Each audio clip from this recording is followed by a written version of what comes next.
एक राम जी का भगत और एक शंकर जी का। संयोग से जब सामूहिक आयोजन होते हैं तो सामूहिक रूप से उनको ठहराया जाता है। एक का आसन इधर लगा, एक का आसन इधर लगा। एक राम भक्त था, एक शिव भक्त था। एक राम जी की पूजा कर रहा था, राम जी का चित्रपट था, शालिग्राम भगवान रखे हुए थे और बड़ी भाव से आराधना कर रहा था और घंटी बजा करके बाकायदा आरती करके भोग लगाता हुआ राम जी का श्रृंगार करता हुआ बड़ा अच्छा उसका क्रम अच्छा था। इधर शंकर जी का भगत बैठा हुआ, वो शंकर जी की उपासना कर रहा था। दोनों की अलग अलग तखत लगे हुए थे, उन्हीं पर दोनों अलग अलग विराजमान। अब एक बड़ी आफत है, अगर दो अलग अलग संप्रदाय के उपासक हो तो वो अपने उसमें मगन है और ये अपनी पूजा में मगन है। वो ये दूसरे की उसकी परवाह नहीं करता, ये उसकी परवाह नहीं करता और जोर जोर से बोलेगा स्तोत्र, जोर जोर से। अरे भाई धीरे बोल लेना, मैं भी तो पूजा कर रहा हूं, क्यों बोलूं? क्या मेरे राम जी छोटे हैं क्या? तो तू ही बोले धीरे, क्यों बोलूं? मेरे भगवान शंकर छोटे हैं क्या? तू क्या समझता है? तो तू क्या समझता है? आप पहले लड़ लेते हैं, निकला है लट। ऐसा होता है। बताओ ये उपासना ठीक होगी? झगड़े वाली उपासना ठीक कही जा सकती? वो तो प्रार्थना कर रहे थे, राम जी की प्रार्थना कर रहे थे। श्री राम चंद्र कृपालु, श्री राम चंद्र कृपालु, भज मन हरण भव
शंकर जी के भगत गर्मी खा गए, स्तुति कर रहा है और वो शंकर जी की आराधना कर रहे हैं। और फिर वहां जब जोश आता है ना तो केवल जवानी नहीं चलती है, हाथ भी चलता है, ऐसे बड़े बड़े हाथ है। जटाटवी गलज्जल प्रवाह पावित स्थले गले वलंबिता भुजंग तुंगमालिका टमट टमट टमट टमन निनाद वट्टमर्वय चकार चंड तांडव तनोतु नः शिवः शिवम्।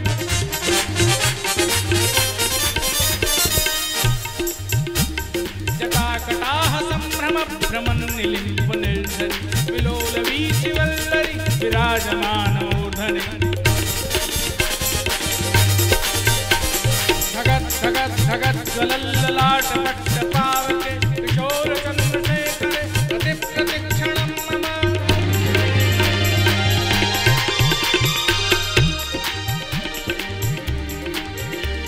धराधरेन्द्र नंदिनी विलास बंधु बंधुर पुरत दिगंत संतति प्रमोदमान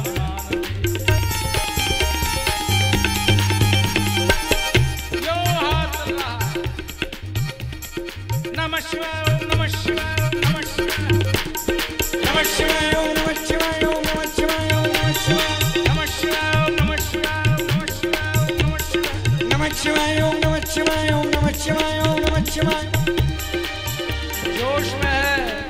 शंकर जी का भक्त जोश में, ये रुद्र की उपासना है, कोई साधारण नहीं। यूं हाथ चलता है, यूं हाथ। और वो बेचारा श्री रामचंद्र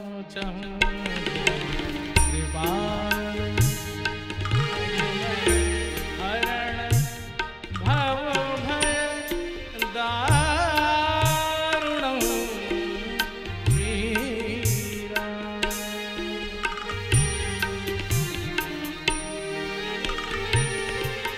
इति वदति तुलसीदास शंकर शेष मुनि मन रंजन।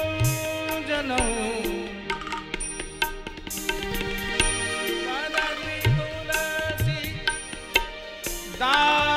शंकर शेष मुनि मन रंजन।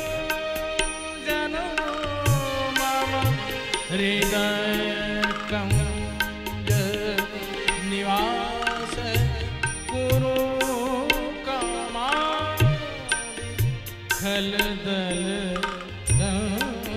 जन श्री राम।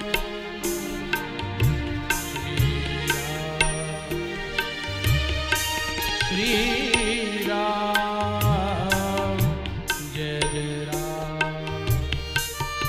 श्री राम जय जय राम। अंतर आ गया ना, स्तुति में अंतर आ गया।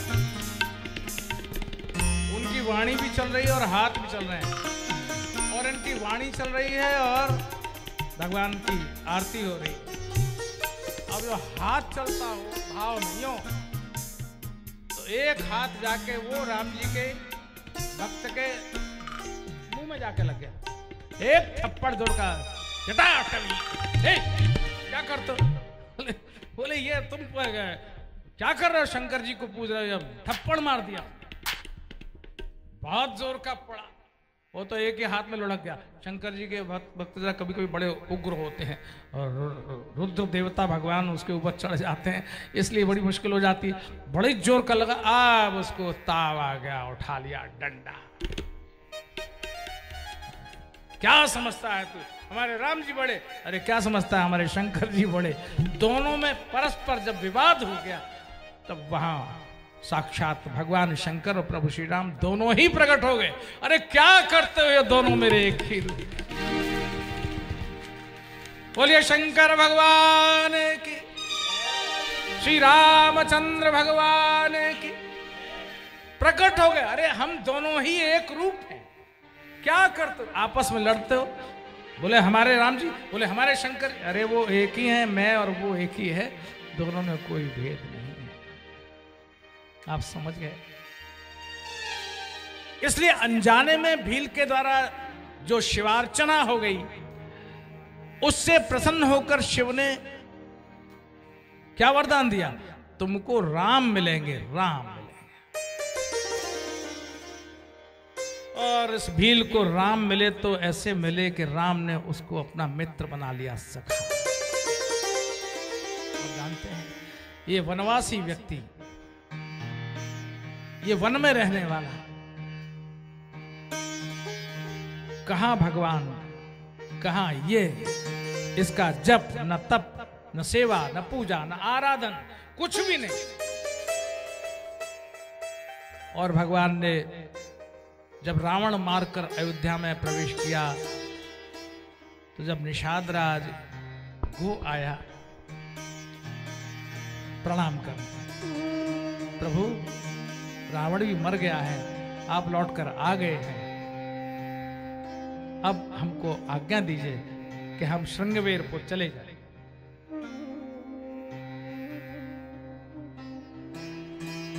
तो श्री राम ने कहा, सखा तुम मम सखा। निषाद तुम मम सखा, भरत सम भ्राता।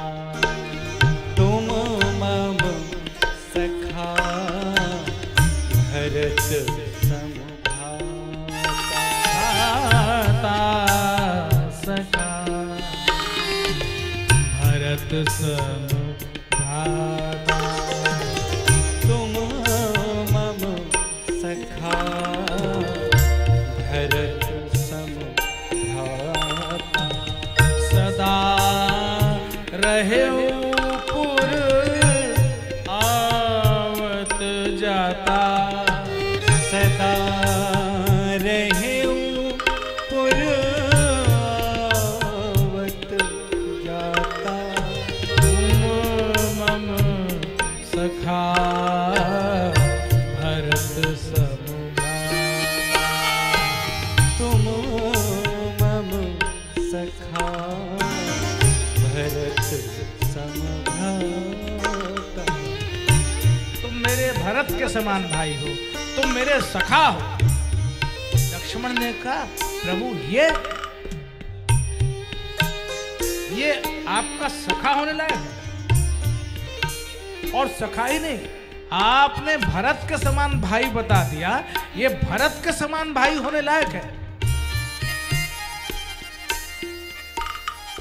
भगवान ने कहा लक्ष्मण तुमको क्या मालूम, व्यक्ति की योग्यता कहां निकलती है। बहुत उपाधियां हो, बहुत प्रमाण पत्र हो, बहुत शिक्षित हो, विश्वविद्यालय में पढ़ा हुआ हो, ऊंचे प्रमाण पत्र लिए घूमता हो, लेकिन एक बात यदि उसमें न हो तो वो सब व्यर्थ है।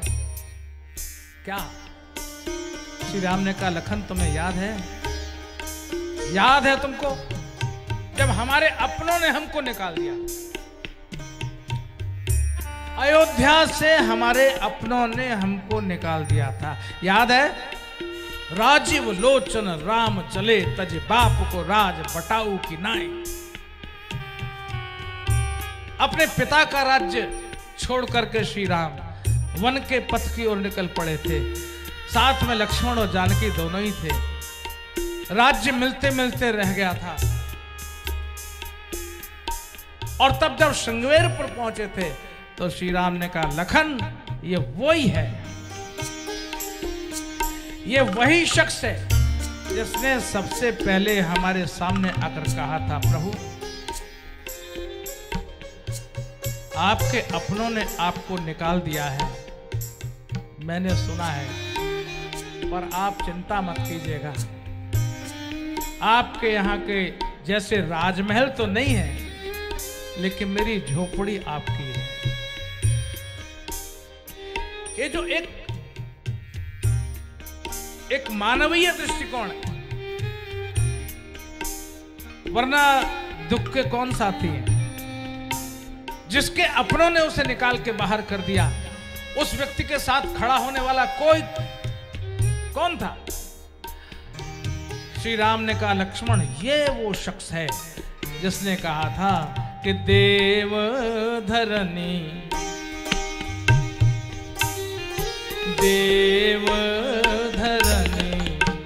धन धाम तुम्हारा, धन धाम तुम्हारा, मैं जननी सहित परिवार, मैं जननी सहित परिवार, कृपा करिय पुर धारिय पाऊं, कृपा करिय पुर धारिय पाऊं, खा पिय जन सब लोग सिहार, खा पिय जन सब लोग सिहार। मैं तो हूं ना, आपके पिताजी, आपकी माताजी, आपके घर वाले, आपके राज्य के लोग, आपके अपने लोग, सब ने आपको निकाल दिया। मैं तो हूं। यहां एक मानवीय पक्ष निकल के आता है। श्री राम ने कहा ये वो व्यक्ति है जो अपना घर द्वार तक हमें सौंपने को तत्पर हो गया जब हमारे पास कुछ नहीं था। तो ये मेरा सखा होने के योग्य है, भरत के जैसे भाई होने के योग्य है कि नहीं? लक्ष्मण चुप हो गए और श्री राम ने कहा लक्ष्मण के कान में, तुमको कुछ मालूम है इसका सिफारिशदार कौन है? इसको मेरे पास भेजने वाला कौन है? लक्ष्मण, पूर्व काल में यही भील जब शिकारी था, जंगल में शिकार करता था और अपने परिवार का भरण पोषण उस शिकार से ही करता था, तब इससे भूल चूक में भी सही लेकिन शंकर जी की उपासना हो गई थी। और तब भगवान शंकर ने इसको कहा था तुम्हारी कुटिया पर राम आएंगे। तो जब शिव ने इसको कहा कि राम आएंगे तो फिर मैं इसको सखा बनाने से इनकार कैसे कर सकता हूं? ये मेरा सखा है, ये मेरा भाई है। शिव जी की सिफारिश लेकर जो आया हो और शिव जी ने इसको कहा हो कि तुम्हें राम मिलेंगे तो फिर मैं इनकार कैसे कर? समझ गए? इसलिए गृहे रामस तव व्याध समायास्यति निश्चितम। निश्चित रूप से भगवान श्री राम तुम्हारे घर में आएंगे और तुम्हें धन्य करेंगे, तुमको राम की सेवा का अधिकार प्राप्त होगा। ये भगवान शंकर ने कहा था। तब राम का दर्शन इस निषाद राज को। बोलिए शंकर भगवान की।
गल मुंड माल है साजे, गल मुंड माल है साजे, तेरी जटा में गंग विराजे, तेरी जटा में गंग विराजे, गल मुंड माल है साजे, ओ गल मुंड माल है साजे, निर्मल चंदा को गात माथे पर चम चम चम चम, निर्मल चंदा सौगात माथे पे चमके चम चम चम, शिव शंकर भोलेनाथ तेरा डमरू बाजे डम डम डम, शिव शंकर भोलेनाथ तेरा डमरू बाजे डम डम डम। जय हो।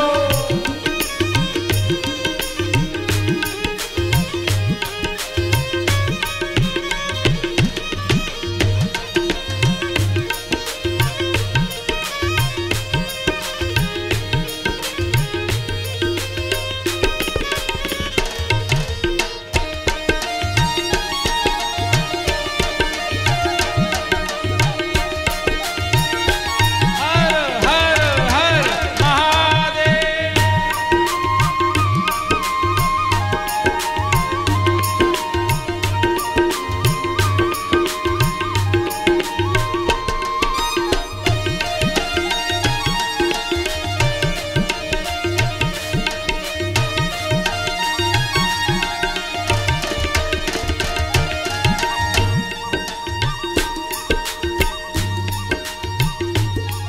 हम निश दिन तुमको ध्यावे, हम नित दिन तुमको ध्यावे, हम निश दिन तुमको ध्यावे, हम नित दिन तुमको ध्यावे, और कृपा प्रसादी पावे, और कृपा प्रसादी पावे, हम निश दिन तुमको ध्यावे, हम नित दिन तुमको ध्यावे, और कृपा प्रसादी पावे, और कृपा प्रसादी पावे। तुम खाओ दिन और रात भंगिया के गोले गम गम गम गम, खाओ दिन और रात भंगिया के गोले गम गम गम गम, तुम खाओ दिन और रात भंगिया के गोले गम गम गम, खाओ दिन और रात भंगिया के गोले गम गम गम। शिव शंकर भोलेनाथ तेरा डमरू बाजे डम डम डम, शिव शंकर भोलेनाथ जय हो। तेरा डमरू बाजे डम डम डम।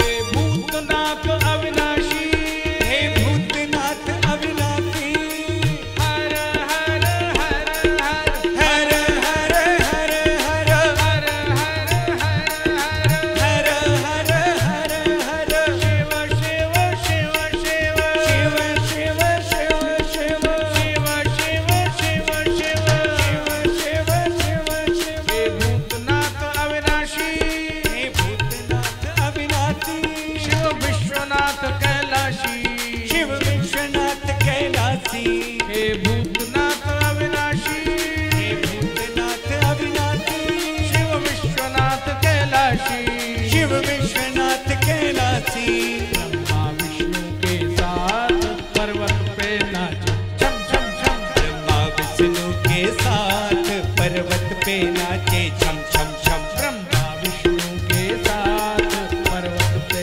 नाचे छम छम छम, ब्रह्मा विष्णु के साथ पर्वत पे नाचे छम छम छम। शिव शंकर भोलेनाथ तेरा डमरू बाजे डम डम डम, शिव शंकर भोलेनाथ तेरा डमरू बाजे डम डम डम। शिव शंकर भोलेनाथ तेरा डमरू बाजे डम डम डम, शिव शंकर भोलेनाथ तेरा डमरू बाजे डम डम डम। तेरा डमरू बाजे डम डम, तेरा डमरू बाजे डम डम डम, तेरा डमरू बाजे डम डम डम, तेरा डमरू बाजे डम डम डम, तेरा डमरू बाजे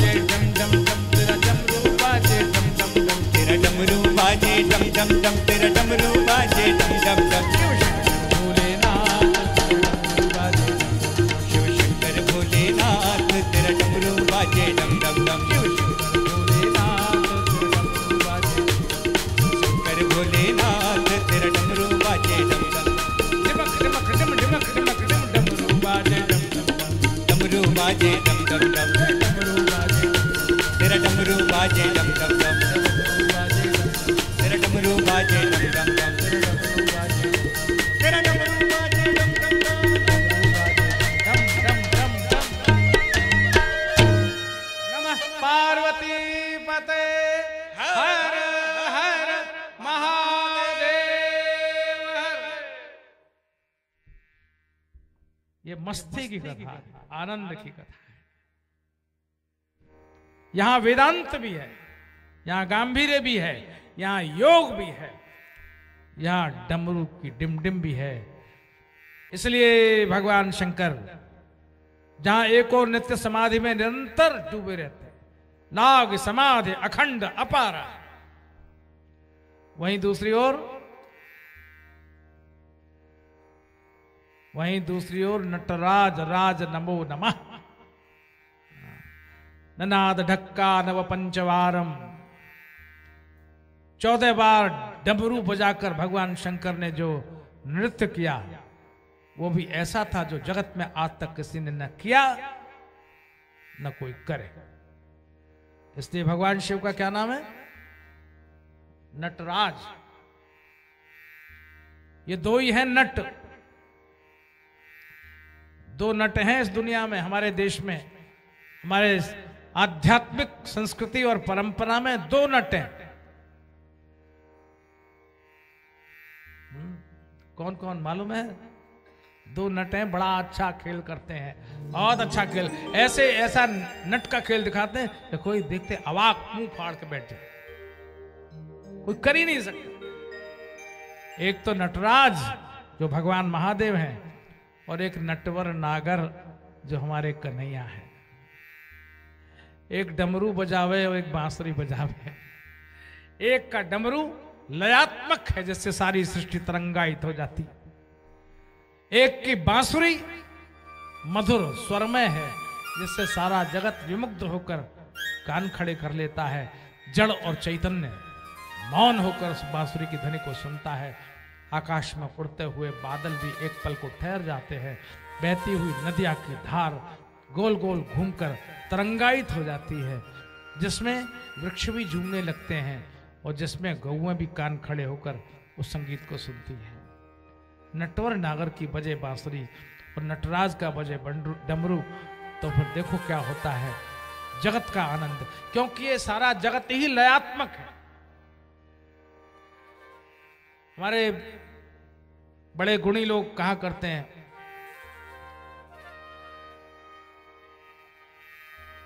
कि एक लोग होते हैं सुर वाले, एक सुर होते हैं, एक असुर होते हैं। आप समझ गए नहीं? सुर माने देवता भी होता है और सुर माने स्वर भी होता है, और एक असुर होते हैं जिनके पास सुर होता ही नहीं, वो लोग असुर होते हैं। और ज्यादा सुधारी जिनके पास सुर होता है वो ससुर होते हैं। सुर सहित होते हैं इसलिए वो ससुर होते हैं। कितना भी अच्छा उनके समक्ष संगीत में कोई आख्यान किया जाए, गान किया जाए, वो मुंह फाड़े डिब्बा सा खोल के बैठे रहते हैं। उड़ती हुई मक्खी घुस जाए तो कुछ पता ही नहीं कहा। उससे पूछते हो भैया कैसे बैठे रहते? बोले ठीक है, समझ में नहीं आता कुछ भी,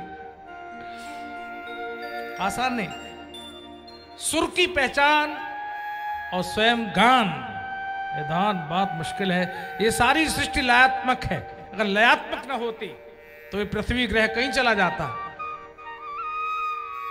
सब बंधे हुए समय से, ताल में, लय में आबद्ध होकर ठीक समय पर सूर्योदय होता है, ठीक समय पर संध्या होती, दिन और रात ठीक समय पर होती है। ये लय का परिणाम है। इतनी तेजी से धरती घूम रही है, मजाल है कोई गिर जाए और कुछ घूमे तो गिर जाएगा। अब इसको विज्ञान अपनी तरह से इसकी दृष्टि रखता है, लेकिन कोई भी जो सुर वाला है वो कहता है ये लयात्मकता है, निरंतर चल रहा है, और ये वो भाषा है जैसे हर कोई समझता है, शब्द की जरूरत नहीं होती। इसलिए तांडव करने वाले भगवान महादेव के पास ताल है और बांसुरी बजाने वाले नटवर नागर के पास स्वर है, और ताल और स्वर का जब मिलन होता है तो ये सारा जगत लयात्मक संगीतात्मक हो जाता है, आनंद में हो जाता है। सूत जी बैठे हुए हैं, ऋषियों को कथा सुना रहे हैं। स्वारोचिष मनवंतर की एक कथा सुनाते हैं। स्वारोचिष मनवंतर में एक राजा हुए विरथ। विरथ नाम के राजा शत्रुओं से हार गए। पराजित का कोई साथ नहीं देता, पराजित का घर वाले भी साथ नहीं देते। विरथ का एक बेटा था जिसका नाम था सुरथ।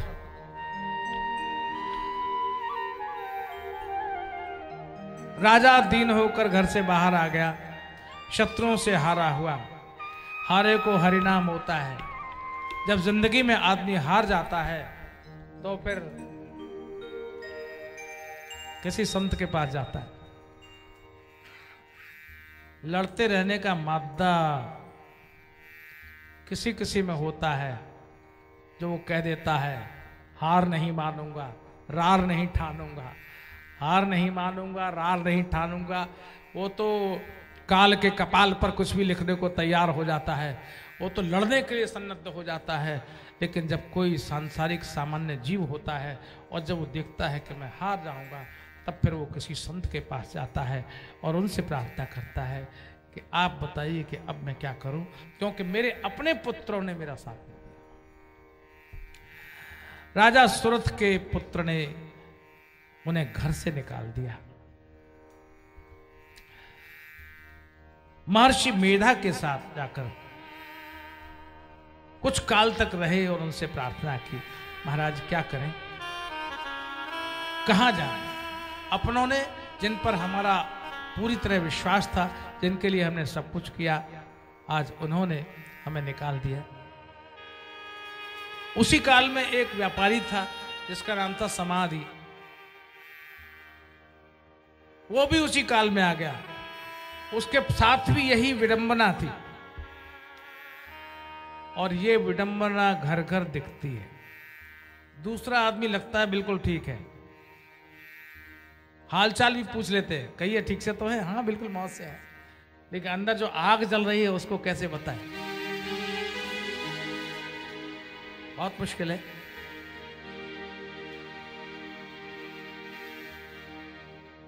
हर आदमी का हाल खराब है, अंदर कौन झांकने दे, दूसरे को नहीं बताता मेरा हाल क्या है, कि उसका भी वही हाल है। राजा सुरथ ने कहा कि मेरे बच्चों ने निकाल दिया, समाधि वैश्य ने कहा मेरे बच्चों ने भी निकाल दिया, क्या उपाय है? बहुत अच्छा उपाय बताएं, जिसे आप सुन रहे थे कई दिनों से।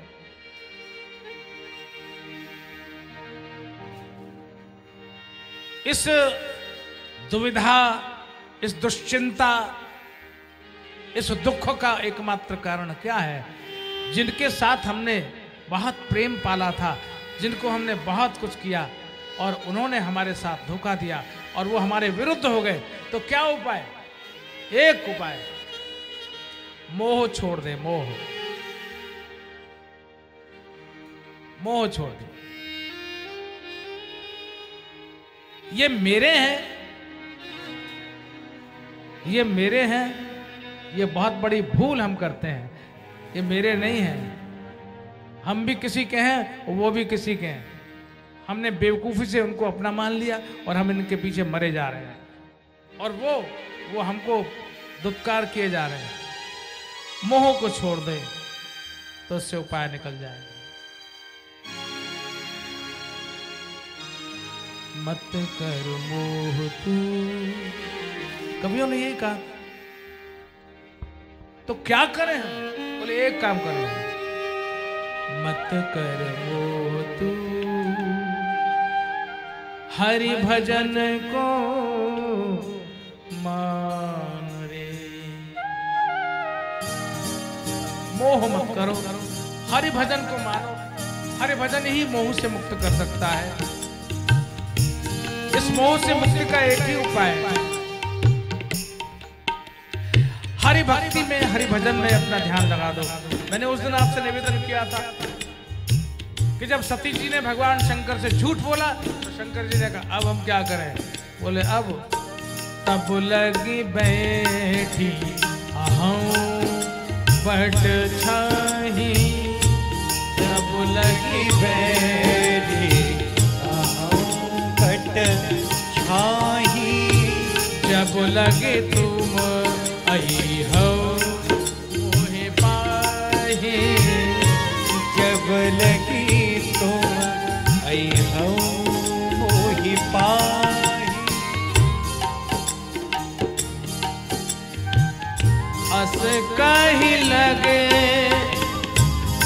जपन हरि नाम, अस कही लगे जपन हरि नाम, अस कही जपन लगे हरि नाम,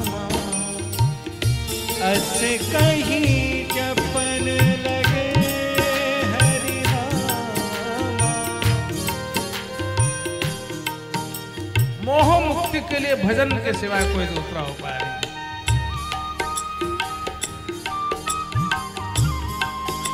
संत्यज्य सर्व विषयांश तव पाद मूलम। गोपियों ने कहा है भगवान से, सारे विषयों को छोड़कर, सारे मोह को छोड़कर, सारी ममता को तोड़कर हम तुम्हारे पास तक आई हैं। आप लौट के जाने को तैयार नहीं। इसलिए ये एक समाधान था। और ऋषि ने कहा किसी तरह से तुम मां को प्रसन्न कर लो, मां को प्रसन्न करो, जगदम्बा को प्रसन्न करो। अगर मातेश्वरी भगवती जगदम्बा प्रसन्न हो जाएगी तो तुम्हारे अंतर का मोह वो समाप्त हो जाएगा। रामायण के उत्तरकांड में गोस्वामी तुलसीदास जी ने कहा है कि सारी बीमारियों की जड़, सारी बीमारियों का जड़ मोह है। मोह, सारी बीमारी माने ये बीमारी नहीं, मन की बीमारी। मोह सकल व्याधिन कर मूला, मोह सकल व्याधिन कर मूला, तेहि ते पुनि उपजहि बहु शूला, तेहि ते पुनि उपजहि बहु शूला। काम वात कफ लोभ अपारा, काम वात कफ लोभ अपारा, क्रोध पित्त नित छाती जारा, क्रोध पित्त नित छाती जारा, प्रीति करहि जो दीन्यु भाई, प्रीति करहि जो दीन्यु भाई, उपजई सन्निपात दुखदाई, उपजहि सन्निपात दुखदाई। काम क्रोध लोभ मोह मद मात्सर्य, ये सब मोह के अंदर घुसे हुए और इसी से सारी दुविधा पैदा होती है। गीता में श्री कृष्ण ने कहा संगात संजायते कामः, कामात् क्रोधो विजायते, क्रोधात् भवति सम्मोहः, सम्मोहात् स्मृति विभ्रमः, स्मृति भ्रंशात् बुद्धि नाशो, और बुद्धि नाशात् प्रणश्यति। बुद्धि खराब हो गई तो सब नष्ट हो जाएगा। इसलिए मातेश्वरी की प्रार्थना करो। और तब इस सुरथ ने और समाधि वैश्य ने भगवती देवी की प्रार्थना की, जगदम्बा को।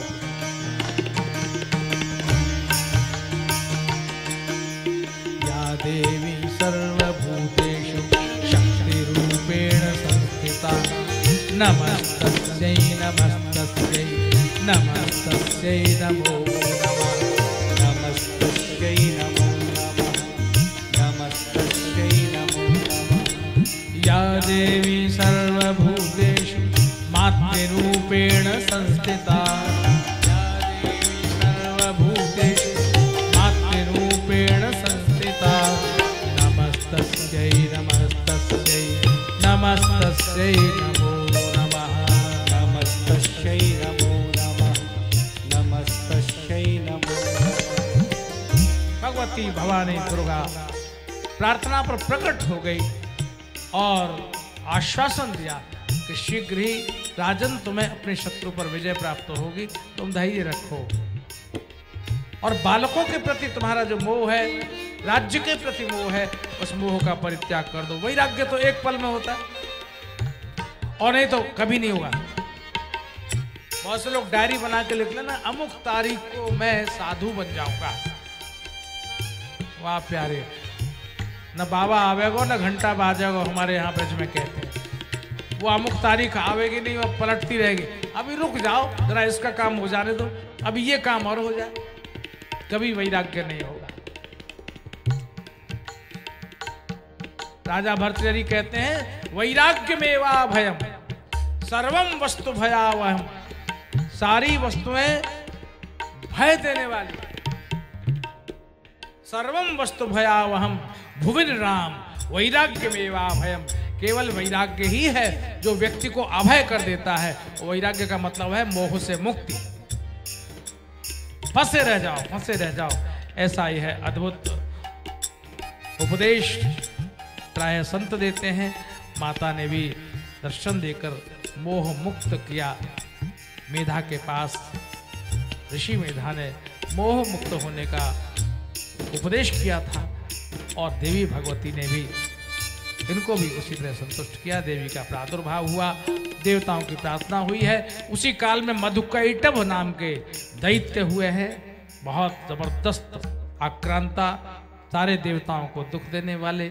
उन्होंने भगवती दुर्गा का ही आश्रय लिया और देवी के चरणों में जाकर प्रार्थना की। तब देवी द्वारा मोहित हो गए मधुकैटभ।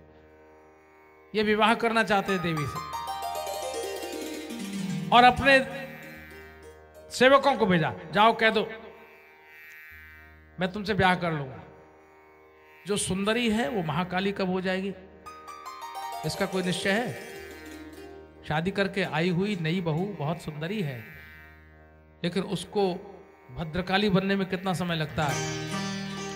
अब ये तो जिनको अनुभव होगा वो तो जानते होंगे। एक दिन तो महाकाली बनेगी, बनेगी जरूर। जिस दिन उसकी भ्रिकुटी चढ़ जाएगी तो पति देवता भी थर थर कांपेंगे और सास ससुर भी कहेंगे, हे भवानी तू अच्छी हमारे घर में आई। और पहले दिन जब आती है तो पहले दिन तो बड़ा मुंह दिखाई होती है, कैसी बहू तो मेरे खानदान में कभी नहीं आई, इतनी सुंदर बहू है, कुछ पूछो नहीं, और चंदा का टुकड़ा है। लेकिन जिस दिन उसे क्रोध आता है तो भद्रकाली हो जाती है। वो अब किसी की नहीं सुनोगे। आज देख, धरती हिलती है, घर कांपता है और घर वाले भी कांपते हैं। ये भगवान, अब बहू जी के आगे कुछ मत बोलना, क्योंकि अगर ये भ्रिकुटी तान गई तो फिर हमारे कोई वश की बात नहीं है।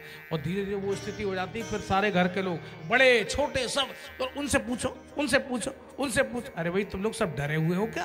बोले डरे हुए नहीं है, वो वही करते निर्णय, हमारे तो कुछ कहने की बात होगी नहीं, न मानी जाएगी न कुछ होगा। वो कह देंगी तो होगा, नहीं कहेंगे तो नहीं होगा। तो भवानी भद्रकाली कब बनेगी, कोई अति सुंदरी रूपवती, इसका कोई ठिकाना नहीं है। भद्रकाली भवानी प्रकट हो गई और उसने कहा, मूर्खो, दुर्गा सप्तशती बहुत अच्छा है। देवी ने कहा, ठीक है मैं तुम्हारी पत्नी बनने को तैयार हूं, लेकिन मेरी शर्त। क्या शर्त है? यो माम जयति संग्रामे, जो मुझे संग्राम में जीत लेगा, पहले मुझे परास्त करो। शक्ति को परास्त करना, हरा देना आसान बात। यो माम जयति संग्रामे यो मे दर्पम व्यपोहति, जो मेरे दर्प को तोड़ देगा, जो मुझे युद्ध में पराजित कर देगा। यो माम जयति संग्रामे यो मे दर्पम व्यपोहति यो मे प्रतिबलो लोके, जो मेरी शक्ति में बराबरी करेगा, जो ताकत में मेरी समानता कर लेगा। समे भर्ता भविष्यति, वही मेरा पति हो सकता है। आओ दो हाथ हो। क्या प्रैक्टिकल बात क्या है? प्रैक्टिकल बात यह है कि साहब घर के बाहर सारी दुनिया को डांटते डपटते रहते हैं, लेकिन घर में उनकी घरवाली उनको डांटती डपटती रहती है। देर कैसे हो गई? अरे भगवान 50 से काम था, तब तुम्हारी सब नस नस पहचान थी। उसके आगे सबकी कह दूं नानी मरती है। इसलिए शक्ति के आगे किसी का वश नहीं चलता। भगवती भवानी प्रकट हुई है और इस तरह वहां युद्ध का प्रारंभ हुआ है। युद्ध चलने दीजिए, थोड़ा समय तो लगेगा ही लगेगा। आइए भगवती भवानी का ध्यान करते हुए भगवती देवी की मूर्ति को अपने अंतःकरण में विराजमान करते हुए आइए 2 घड़ी भगवान के नाम का स्मरण करें, फिर आज के सत्र को विराम। शंभु सदाशिव शंभु सदाशिव शंभु सदाशिव शंभु सदाशिव नमो नमः। अम्ब सदाशिव अम्ब सदाशिव अम्ब सदाशिव नमो नमः। शंभु सदाशिव शंभु सदाशिव शंभु सदाशिव नमो नमः। अम्ब सदाशिव अम्ब सदाशिव अम्ब सदाशिव नमो नमः। जय त्रिनेत्र जय त्रिशूलधारी जय त्रिपुरारी नमो नमः। जय त्रिनेत्र जय त्रिशूलधारी जय त्रिपुरारी नमो नमः। शंभु सदाशिव शंभु सदाशिव शंभु सदाशिव नमो नमः। साम्ब सदाशिव साम्ब सदाशिव साम्ब सदाशिव नमो नमः। जय त्रिनेत्र जय त्रिशूलधारी जय त्रिपुरारी नमो नमः। जय त्रिनेत्र जय त्रिशूलधारी जय त्रिपुरारी नमो नमः। हर हर महादेव हर हर महादेव हर हर महादेव हर हर महादेव हर हर महादेव हर हर महादेव हर हर महादेव हर हर महादेव।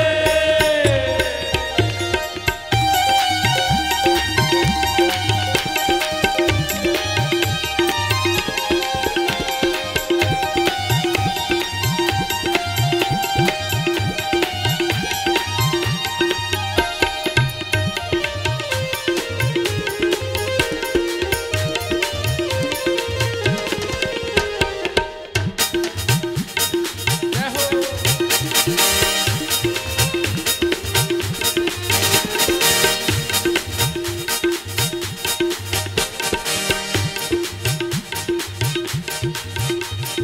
शंभु सदाशिव शंभु सदाशिव शंभु सदाशिव नमो नमः। साम्ब सदाशिव साम्ब सदाशिव साम्ब सदाशिव नमो नमः।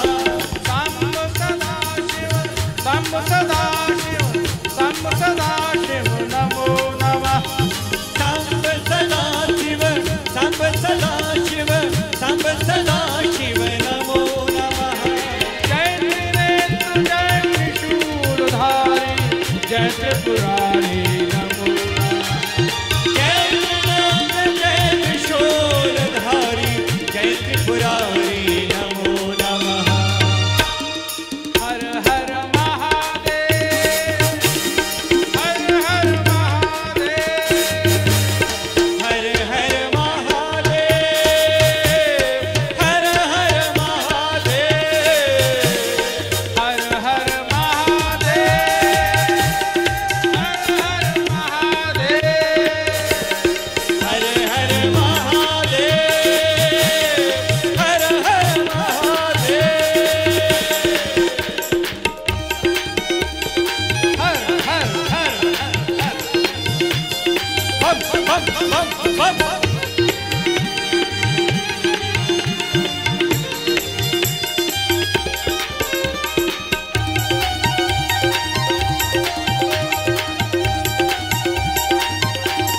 पते हर हर महादेव।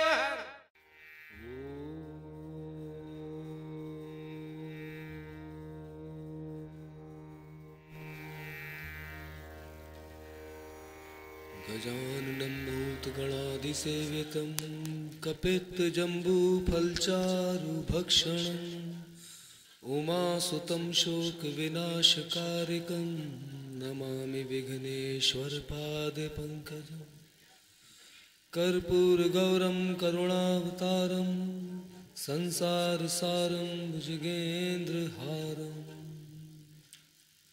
सदा वसन्तं हृदयारविन्दे भवं भवानी सहितं नमामि अतुलित बलधामं हेमशैलावदेहं धनुजवनकृशानं ज्ञानिनामग्रगणे सकलगुणनिधानं वानराणामधीशं रघुपतिप्रियभक्तं वातजातं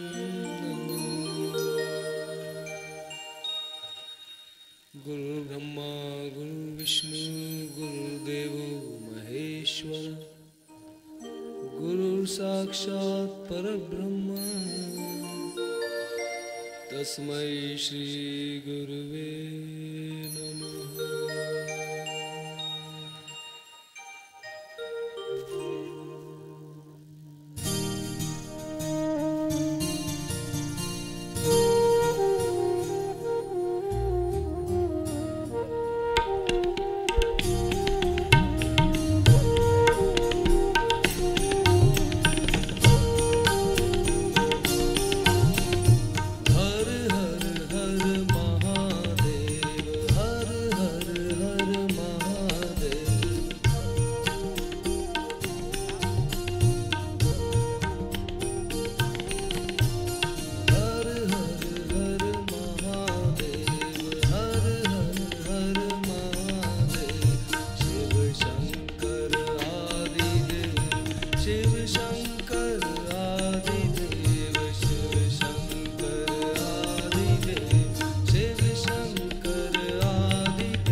परमेश्वर अखिलेश्वर परमेश्वर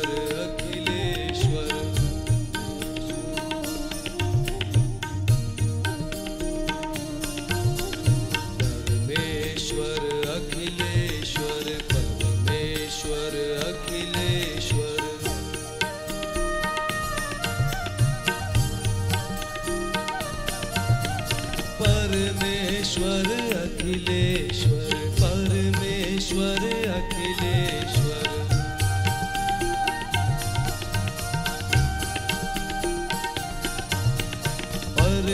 परमेश्वर अखिलेश्वर परमेश्वर अखिलेश्वर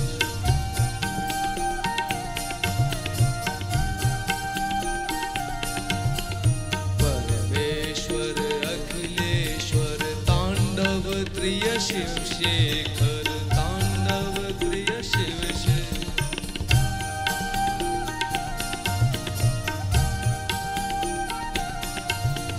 परमेश्वर अखिलेश्वर तांडव प्रिय शिव शेखर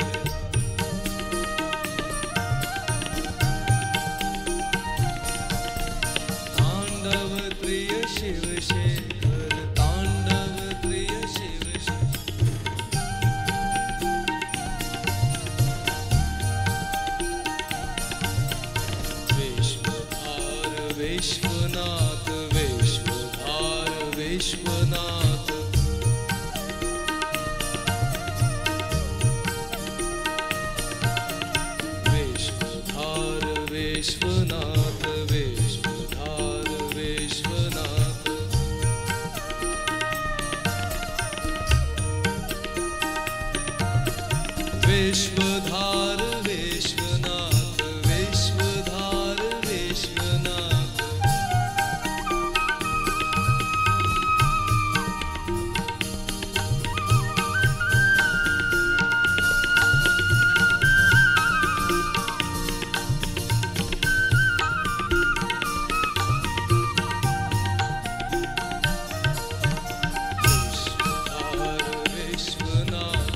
हर हर महादेव, हर हर हर महादेव।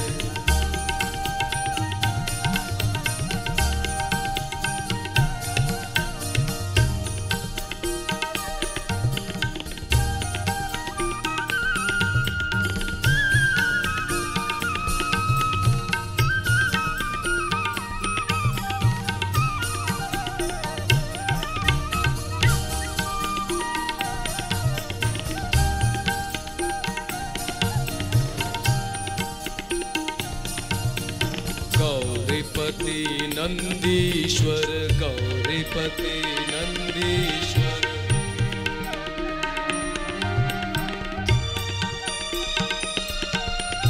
गौरीपति नंदीश्वर, गौरीपति नंदीश्वर।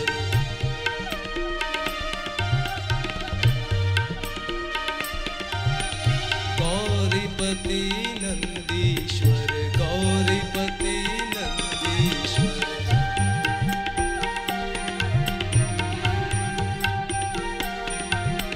गौरीपति नंदीश्वर, गौरीपति नंदीश्वर।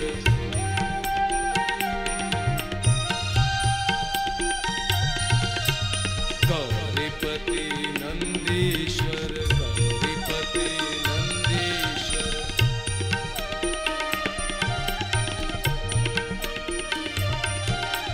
गौरीपति नंदीश्वर, शैलेश्वर जगदीश्वर। शैलेश्वर जगदीश्वर। गौरीपति नंदीश्वर, शैलेश्वर जगदीश्वर। शैलेश्वर, शैलेश्वर जगदीश्वर। शैलेश्वर जगदीश्वर।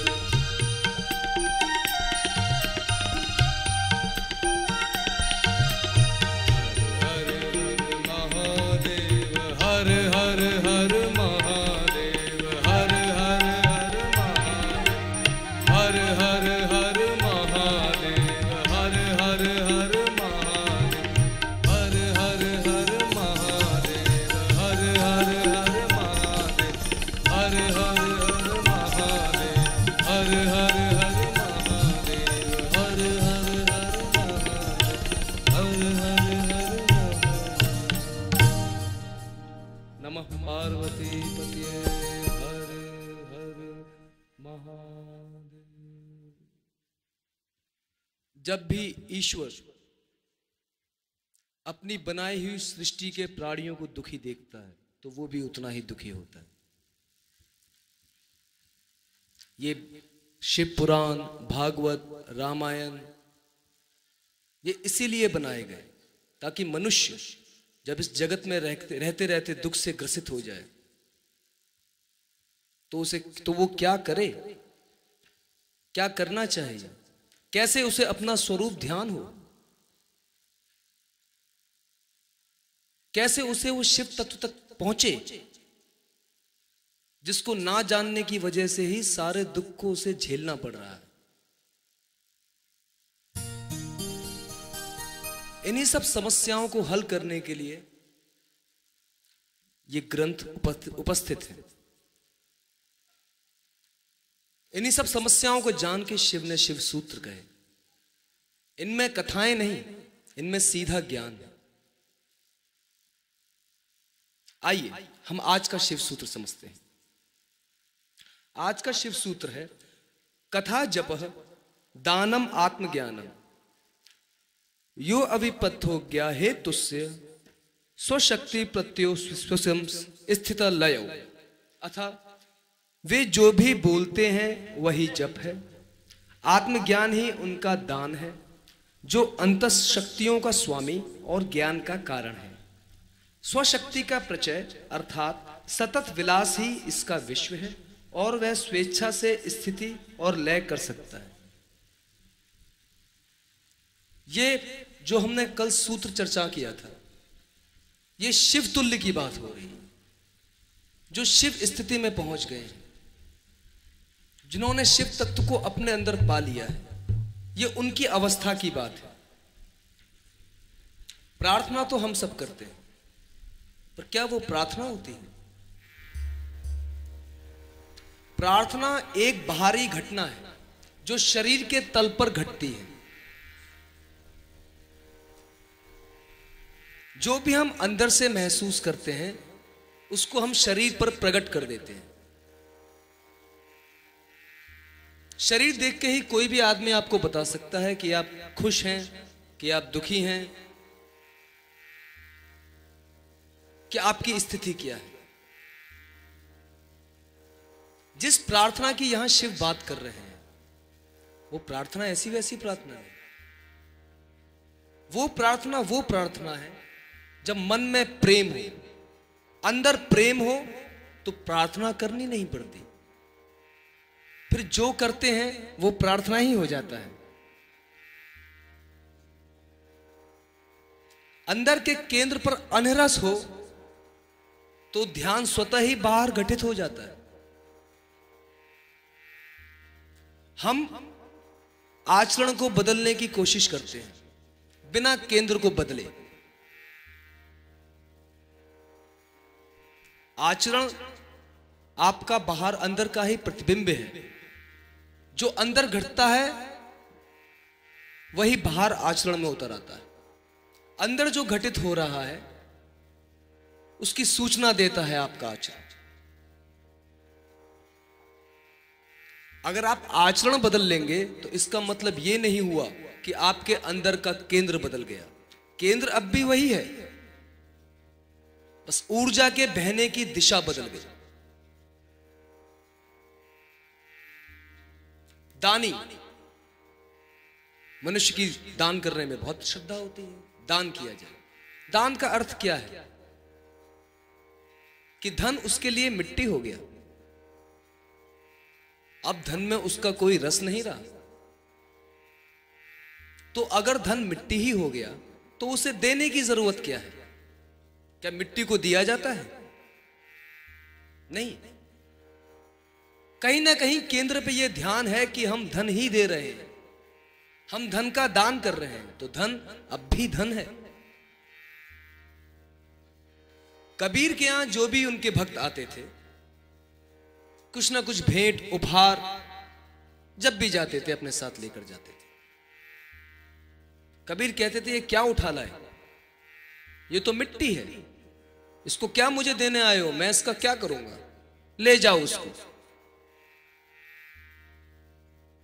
और जब वो उसको उठा के ले जाने लगते तो कबीर का ही पुत्र कमाल वो बैठा रहता। बोले क्या ले जा रहे हैं? बोले यही मिट्टी ले जा रहे हैं। बोले बड़े मूर्ख हो, अगर वास्तव में तुम ये सोचते हो कि ये मिट्टी है तो मिट्टी को ले जाने की आवश्यकता क्या है, छोड़ जाओ।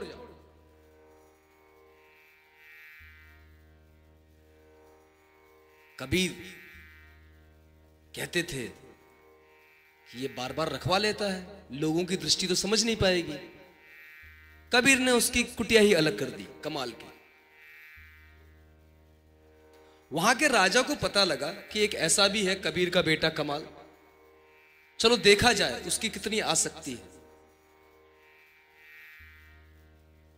वो अपने मंत्री को लेके एक बहुत कीमती हीरा उसने अपनी जेब में रखा और कमाल की कुटिया पे प्रस्थान किया। जब वो कमाल की कुटिया पे पहुंचा, प्रणाम किया, कमाल कुछ बोले नहीं। राजा ने कहा मैं आपको कुछ भेंट देने आया हूं। बोले क्या भेंट देने आया हूं? बोले हीरा देने आया हूं, इस राज्य का सबसे कीमती हीरा है, वो मैं आपको भेंट करना चाहता हूं। कमाल बोले अगर तुम्हारी नजर में अभी भी वो हीरा ही है तो उसे भेंट करने की क्या जरूरत, उसे अपने पास ही रखो, मैं क्या करूंगा तुम्हारे हीरे का। राजा ने कहा नहीं, मैं आपको भेंट करना चाहता हूं, मैं तो राजा हूं, मेरे लिए उसकी कोई कीमत नहीं। कमाल ने कहा अच्छा तो रख जाओ कहीं पर भी। बोले कहां रखूं? बोले वो छप्पर है वहां रख जाओ, उसके नीचे छुपा दो। राजा गया, राजा ने छप्पर के नीचे हीरे को छुपाया और वहां से प्रस्थान कर गया। 2 महीने बाद राजा ने सोचा चलो जाके पूछा जाए। राजा गया, प्रणाम किया कमाल को, पूछा उससे, और कैसे हैं महाराज? 2 महीने पूर्व मैं आपको कुछ दे के गया था। कमाल बोले, क्या दे के गए थे? बोले, वो हीरा। ध्यान आया? बोले, अच्छा वो पत्थर। भाई तुम मुझे कहां दे के गए थे? मैंने तुमसे कह दिया था रख दो और तुमने रख दिया था। मैंने तो उसको हाथ भी नहीं लगाया था। राजा बोले, कहां है वो हीरा? बोले, जहां तुमने रखा था वहीं जाके देखो, मुझसे क्या पूछते हो, मुझे क्या मालूम। राजा ने मन में सोचा, लगता है इसके मन में पाप आ गया है, इसने हीरा तो गायब कर दिया है। मैं वहां जाऊंगा और ढूंढूंगा, वहां तो हीरा मुझे मिलेगा नहीं। और फिर ये कहेगा, मुझे क्या पता, आपने मुझे थोड़ी दिया था। राजा ने कहा, लेकिन फिर भी जाके वहां परीक्षा करी जाए। जब गए हैं, राजा ने छप्पर के नीचे हाथ डाला तो हीरा हाथ में आ गया। राजा आया और कमाल के चरणों में गिर गया। बोले, जय हो आपकी, आप जैसा विरक्त नहीं देखा। कमाल बोले, ये क्या करते हो, उठो मेरे पैरों से। तुम्हारी नजरों में अभी भी वो हीरा हीरा है, अगर ना होता तो तुम मेरे पैर नहीं पड़ते। तुम पैर जो पड़ रहे हो उसी हीरे के पैर पड़ रहे हो। जो हीरा तुम छुपा के गए थे वो तुम्हें वहीं रखा हुआ मिल गया। तो वास्तव में ये चरण जो तुम पढ़ रहे हो, जो प्रणाम कर रहे हो, मुझे नहीं कर रहे हो, ये उसी हीरे को प्रणाम कर रहे हो। अब भी तुम्हारी बुद्धि से भेद गया नहीं, अब भी तुम्हारा केंद्र बदला नहीं, अब भी धन ही तुम्हारा केंद्र है। जाओ यहां से। यही हमारे संग घटता है। जो हम हैं वो हम हैं नहीं, उसके ऊपर हमने इतनी परतें चढ़ा दी हैं कि हम अविष्कृत हो गए। हम हैं क्या? सवाल उठता है। हम वही वो शिव तत्व हैं, शुद्ध साकार स्वरूप। कल आपने कथा में सुना, शिव के अनंत रूप हैं। जलंधर भी शिव का रूप, भैरव भी शिव के रूप, दुर्भाषा भी शिव के रूप। इसी प्रकार आप सब भी शिव के ही रूप हैं।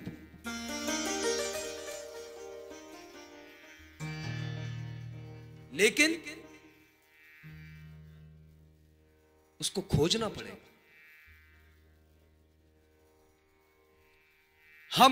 हमें भी कहीं ना कहीं ज्ञात है कि हम अमर होंगे, हम अमर हैं। हमारे चारों तरफ मृत्यु घटती है। हम रोजमर्रा की जिंदगी में कितने लोगों को मरते हुए देखते हैं, पर कहीं ना कहीं हमारे अंतस में एक आवाज उठती है, नहीं मैं नहीं मरूंगा। जो भी हम भूल करते हैं, उन भूलों में भी कहीं ना कहीं कुछ सच्चाई होती है। कोई है अंदर जो कह रहा है तुम नहीं मरोगे। उसको ना समझने के कारण ही बड़े बड़े घर बनाए जाते हैं, बड़ी बड़ी दौलतें, बड़ी बड़ी तिजोरी, और सिर्फ फिर सब अंत में यही धरा का धरा रह जाता है। उस परमानंद की प्राप्ति नहीं होती। वास्तव में समाज में जितना दुख फैलाया गया है वो देख के हुआ है। अगर रईस लोग अपनी सच्चाई प्रकट कर दें कि वास्तव में वो कितने आनंदित हैं, तो शायद गरीब के अंदर से भागने की दौड़ मिट जाएगी। पैसे के पीछे इतना नहीं भागेगा। उसे लगता है उसके पास भी पैसा आएगा और वो भी उनकी तरह आनंदित हो जाएगा, जो कि कोरा असत्य है। गरीब उनसे ज्यादा आनंद की अवस्था में जी रहा है।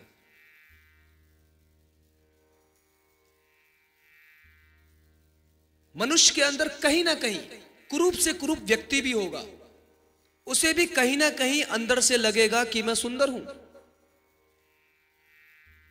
उसे कहीं ना कहीं अंदर से यह अनुभूति होगी ही होगी कि मैं सुंदर हूं। क्यों? वास्तव में आत्मा सबकी सुंदर है और यह अनुभव गलत नहीं। अंदर सब सुंदर है। भेद केवल बाहर है, भेद केवल परिधि पे है।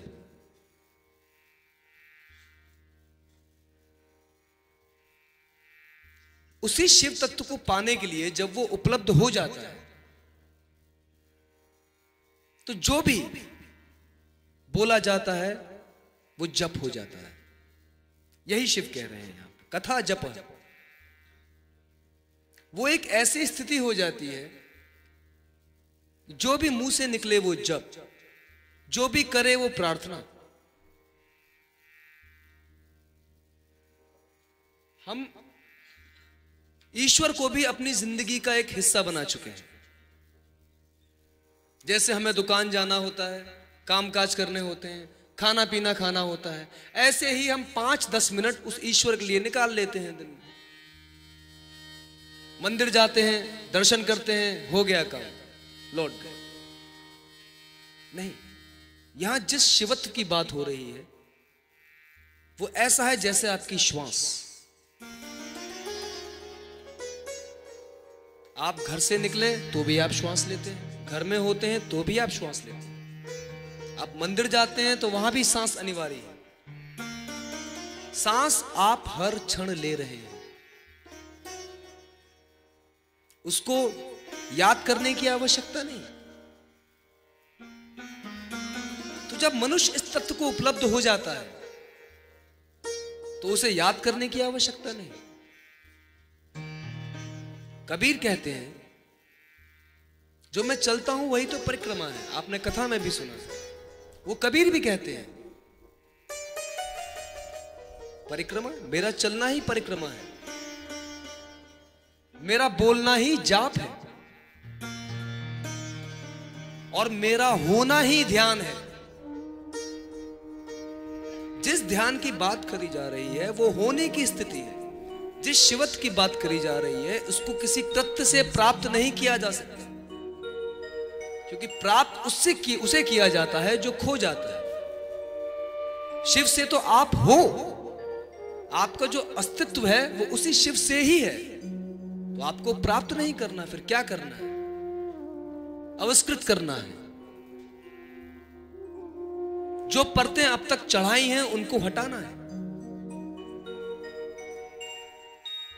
जैसे आप प्याज लेते हैं, प्याज का छिलका उतारते हैं, फिर छिलका, फिर उसको उतारेंगे, फिर तीसरा छिलका। ऐसे ही हमारे मन में भी छिलके हो गए हैं, परतें हो गई।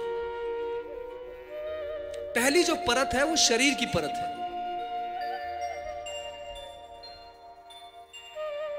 हमने शरीर को ही एक मान लिया है। ध्यान रहे, शरीर आप हो नहीं। अगर हाथ कट जाए तो भी आप पूरे के पूरे हो। शरीर के लिए आप कहते हो मेरा शरीर, और ध्यान रहे, मैं और मेरा कभी एक नहीं हो सकता। मैं और मेरा में फासला होता है। मेरा कभी मैं से मिल नहीं सकता। मैं से हमेशा ही उसकी दूरी बनी रही।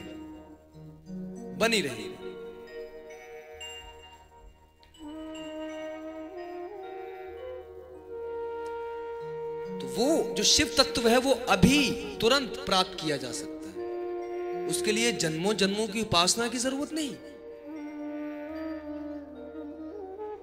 उसके लिए कहीं बाहर भागने की जरूरत नहीं।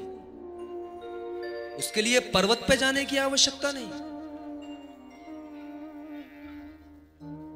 उसके लिए बस जो परतें चढ़ा दी हैं उनको हटाने की आवश्यकता है।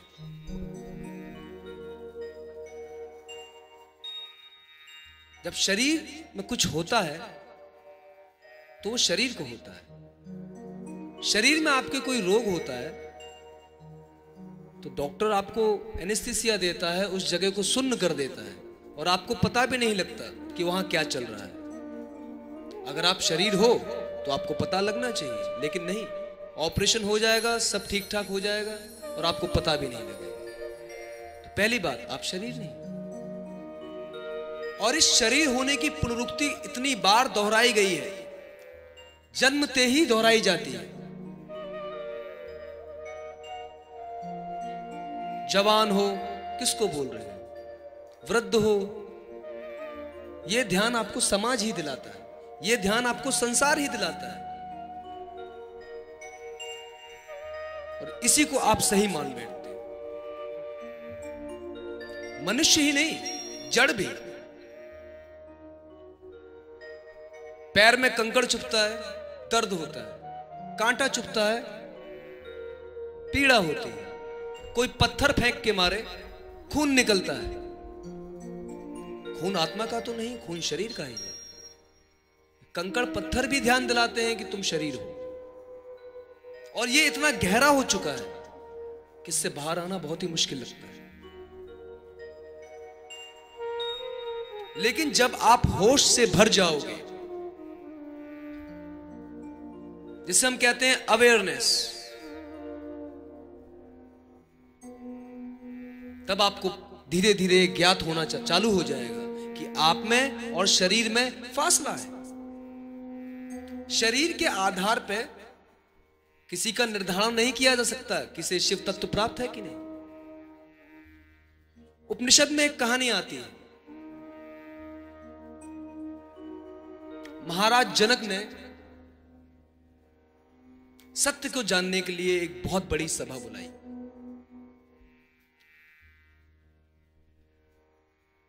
सारे विद्वान गण, पंडित गण, संत समाज, जिनके हजारों शिष्य थे, समाज में प्रतिष्ठित थे, उनको बुलाया गया ये जानने के लिए कि सत्य क्या है। वहां एक और ऋषि रहते थे, उनका नाम था अष्टावक्र। जब वो अपनी मां के गर्भ में थे, उनके पिता ने एक श्लोक का उच्चारण किया और अंदर गर्भ से आवाज आई कि ये गलत है। पिताजी, जो आपने श्लोक बोला वो गलत है, उसका उच्चारण गलत है। पिता बोले, पिता में दोष निकालता है, जा 8 जगह से टेढ़ा हो जा। तो ये अष्टावक्र जब इनका जन्म हुआ, ये 8 जगह से टेढ़े थे। अष्टावक्र के पिताजी को भी वहां निमंत्रण मिला। किसी कारणवश अष्टावक्र अपने पिताजी को बुलाने के लिए राजमहल पहुंचे। पूरा राजमहल सब पंडितों से शोभित था, ज्ञानियों से, महापंडितों से। अष्टावक्र ने जैसे ही महल में प्रवेश किया, सब उन्हें देख के हंसने लगे। हंसना जायज भी मालूम पड़ता है। उनका चलने का तरीका ऐसे था जैसे कि ऊंट चलता है। जब वो चल के महल में आए तो सब हंसने लगे। जब सब हंसने लगे तो अष्टावक्र भी खिलखिलाकर हंसने लगे। राजा जनक ने पूछा कि ये लोग हंसे, ये तो मुझे समझ में आया, पर आप क्यों हंसे? अष्टावक्र बोले, तुमने सत्य को जानने के लिए पंडितों की सभा बुलाई थी, पर लगता नहीं यहां कोई पंडित है। ये तो ऐसा है जैसे चमारों की सभा। इन्होंने मेरी चमड़ी को देख के मेरा मजाक बनाया, उपहास किया। वास्तव में अंदर से ये सब जितने बैठे हैं सब तिरछे हैं। केवल मैं ही यहां पे सीधा हूं, मैं इसलिए हंसा। और राजन, तुम ये क्या कर रहे हो? तुम इनसे ज्ञान की अपेक्षा कर रहे हो? ये तो ऐसे ही हुआ जैसे रेत में से कोई तेल निकाले। अगर ज्ञान चाहिए हो तो मेरे पास आना। और वही अष्टावक्र गीता उन्होंने जनक जी को सुनाई, बहुत ही दिव्य है। मनुष्य को उसके शरीर से नहीं आंकना चाहिए। कोई वृद्ध है, आपको वृद्ध दिखाई पड़ता है क्योंकि आप भी परिधि पे जीते। कुछ दिनों पूर्व यहां पे कथा में ही बार बार कैमरा जो है एक माता जी पे फोकस किया जा रहा था जो बहुत ही वृद्ध थी। उन्हें देख के वहां सब में हंसी छूट रही थी और सब ये भूल रहे थे कि एक दिन उनकी भी स्थिति यही होनी है ये तो शरीर का भाव है। क्या फर्क है? क्या तुम उनको देख सकते हो कि वो अंदर से क्या है? उनको छोड़ो, क्या स्वयं को देख सकते हो? ये स्वयं की अनुभूति है। हम मनुष्य की पहचान उसके शरीर से ही करते हैं। इसी में भूल हो जाती है। इसी में हम स्वयं अपने आप को भी शरीर ही समझने लगते हैं, और यही भूल है। शिवलिंग का बहुत बड़ा महत्व है। जो आकार है शिवलिंग का, वही अंदर अंतस का आकार है। जब पहली परत, जो कि शरीर की परत है, आप उससे मुक्त हो जाएंगे, तो दूसरी परत जो इससे भी गहरी है, वो है आपकी मानसिक विचारों की परत। अगर शरीर आत्मा का कपड़ा है, तो विचार चमड़ा, विचार चमड़े की तरह जुड़े हुए हैं। फिर विचारों से भी दूरी बनानी पड़ेगी। यह समझना पड़ेगा ये विचार भी मेरे नहीं। वास्तव में जितने विचार जिसके हैं, सब उधार लिए हुए हैं, सब यही आकर बने हैं, इसी सृष्टि में आकर मिले। कोई विचार स्वयं का मौलिक नहीं, खुद का विचार है ही नहीं। समाज में, दुनिया में जितनी भी लड़ाई है, वो विचारों की लड़ाई है। परिधि पे अपने आप को बांट दिया है, हिंदू मुसलमान। अंदर क्या है वो नहीं पता।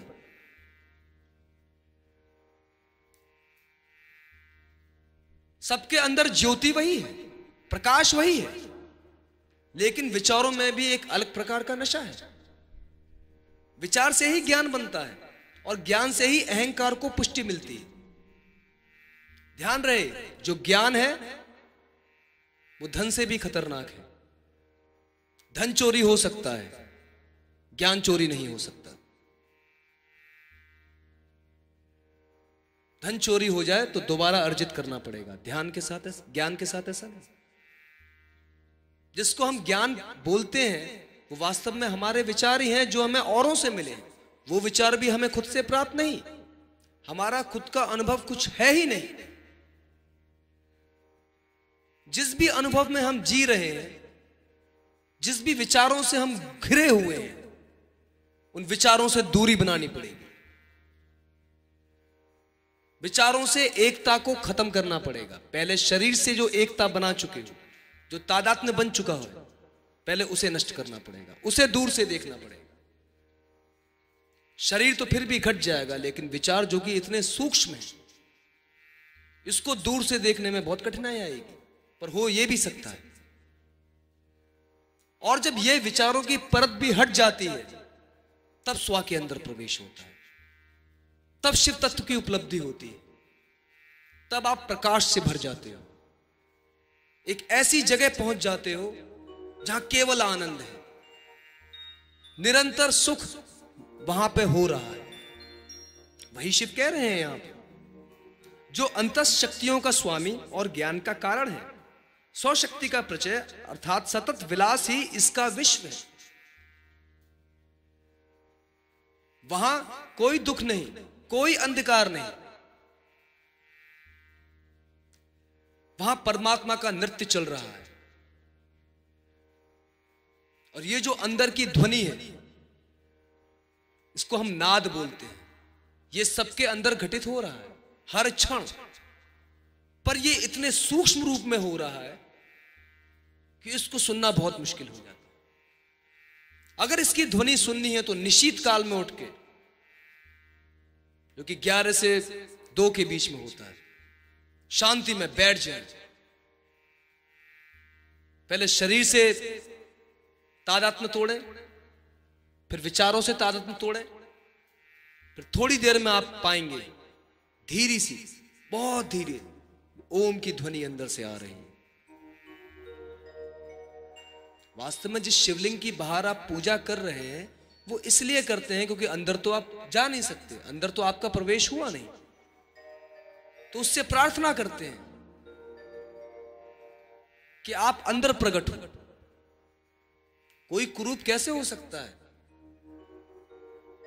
पापी से पापी आदमी भी कोई ना कोई पुण्य का काम जरूर करता है, और पुण्य से पुण्य आत्मा भी कभी ना कभी पाप जरूर करता है, क्योंकि इनको साधने की आवश्यकता पड़ती है। और यहां जो बात हो रही है वो साधने की नहीं हो रही है। आप साधेंगे तो वो कृत्य बन जाएगा, साधेंगे तो आप विपरीत में दौड़ेंगे।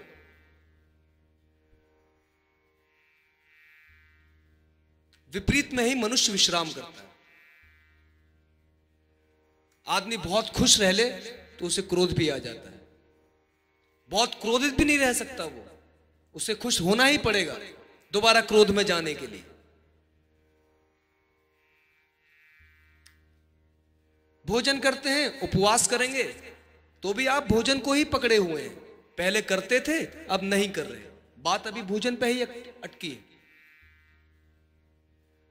विपरीत की ही दौड़ है। और जब यह बात समझ में आ जाए, जब सहज समाधि फलित हो जाए, जो हो वो ही समझ लो, जो हो रहा है वही ईश्वर है। मैं हूं इसमें मैं नहीं, जो हूं है वही शिव तत्व है।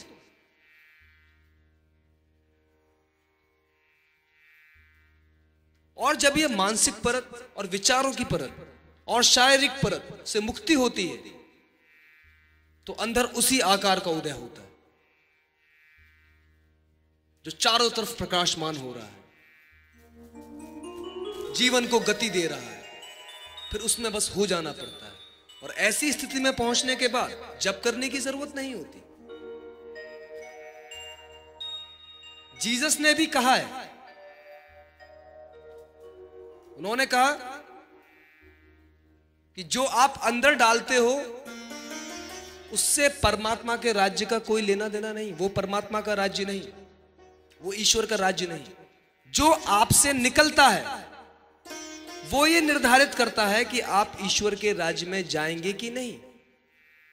जो आप अंदर इनपुट डाल रहे हो उससे कोई प्रयोजन नहीं। जो बाहर से आ रहा है, जो आप हो, प्रयोजन उससे है।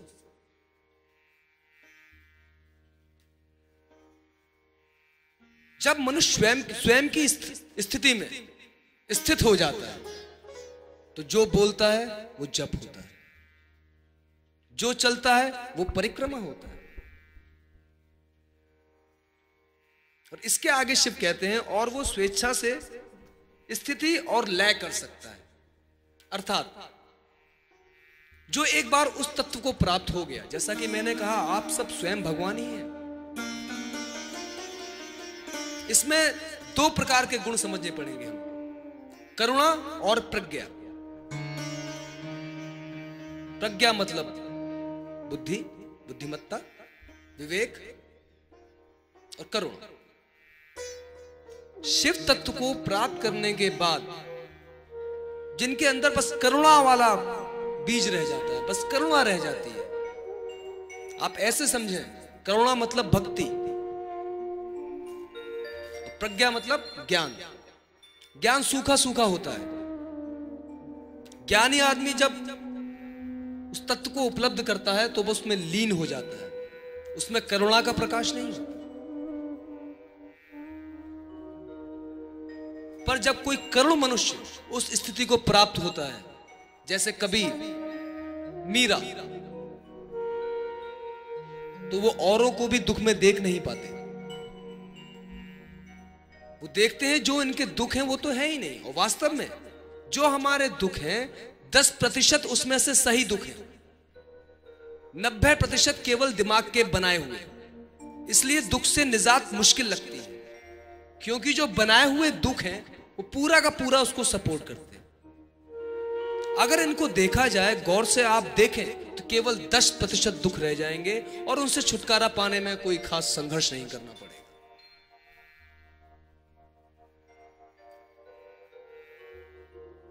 और ऐसे ही जब वो उपलब्धि हो जाती है, जो करुण होते हैं उनसे जगत का दर्द सहा नहीं जाता। उन्हीं को वास्तव में गुरु कहा जाता है, जो उस तत्व को उपलब्ध हो गए हैं और जो केवल इसीलिए रुके हुए हैं ताकि औरों को भी वहां तक ले जा सके, केवल अपनी करुणा के कारण, वही गुरु है। ज्ञानी लीन होकर लीन हो जाता है,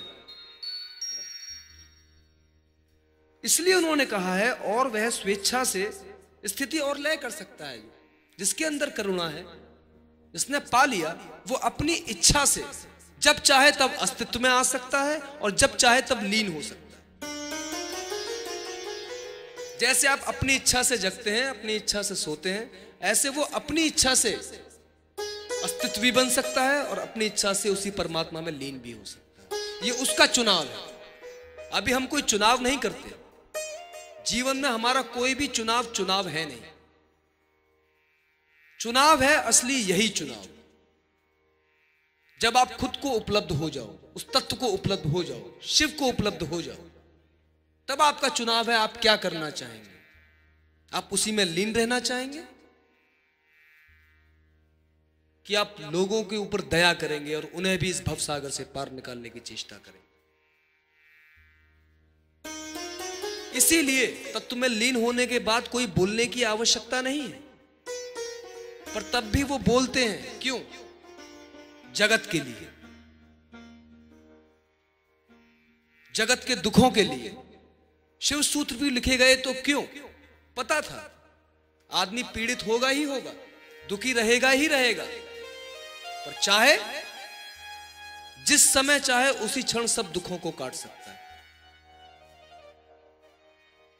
इसको करने के लिए जन्मों जन्म की प्रतीक्षा नहीं। आपने जितने भी विचार बनाए हैं सब इसी जन्म में बनाए।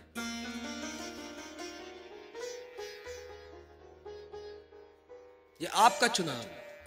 आप कहां दौड़ करना चाहते हैं? खुद तक की दौड़, कि जो बाहर अनंत दौड़ है उसमें खोना चाहते हैं। और यही हमारे शास्त्र के समझाते हैं, जब मनुष्य हर जगह से दुखी होके, परेशान होके ईश्वर की शरण लेता है, तब ये सूत्र उसके दिमाग में जाते हैं। एक एक सूत्र एक चिंगारी की तरह है, जो अंदर घुस जाए तो बारूद की तरह आग लगा दे, एक क्षण में ही आग लगा दे। युगों प्रतीक्षा करने की आवश्यकता नहीं। मैं भगवान शिव से प्रार्थना करूंगा आप सबको इस तत्व की उपलब्धि हो और आपके सब दुखों का नाश हो और आप स्वयं में लीन हो। इन्हीं शब्दों के साथ आज की चर्चा का मैं विराम करता हूं।